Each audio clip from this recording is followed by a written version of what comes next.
What's up, guys? It's Francis and Dave. Tonight, I would like to talk about planning. We all need planning. We all need plans, and success pretty much all depends on careful planning, careful orchestrating, and intricate blueprint of some sort of planning. I just got up from bed because, for the first time since 6 months ago, I began to have a sense of planning and purpose. For quite a long time, I have been thinking that my life has no purpose, and since my application for Australian permanent residency got rejected, and my whole person, my whole ideology, my whole philosophy of life began to fall apart, and so did the plan. So did the planning that I made, after I acquired the Australian permanent visa, and the plans that I made to settle down in Australia, in Sydney. But now I begin to have a plan, you might call it a plan C, after plan B and plan A, and that is to settle probably in Japan, in northern Japan, Hokkaido. And before I make that trip, I will buy a blackboard, and I will make a layout, make an outline of what I will be doing, who I will be meeting with, and the places of interest that I plan to pay a visit, such as the northernmost tip of Japanese islands, of the Honshu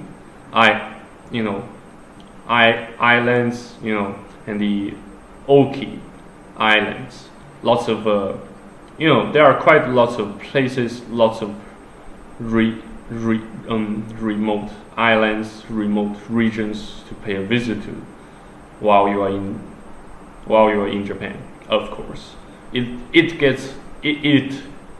can get a lot harder for you if you are outside Japan, and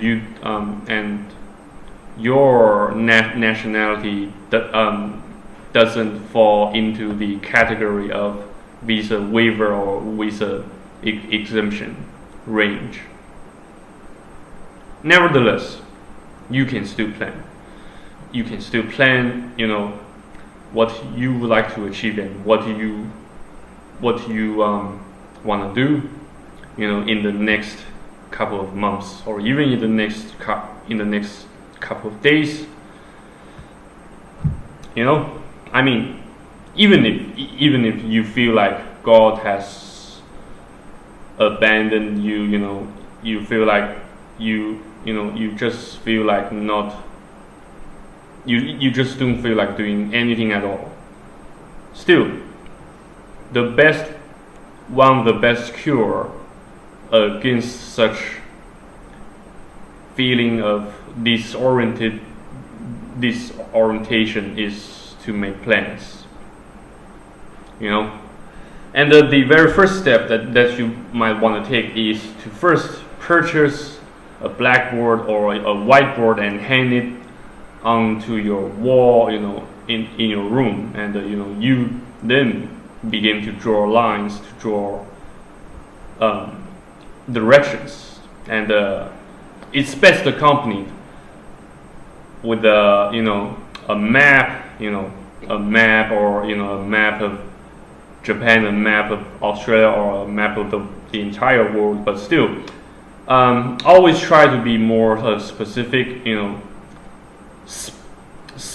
Specify the places, things that you like to pay a visit and you like to do after you made your way there, and just keep your to-do list full, and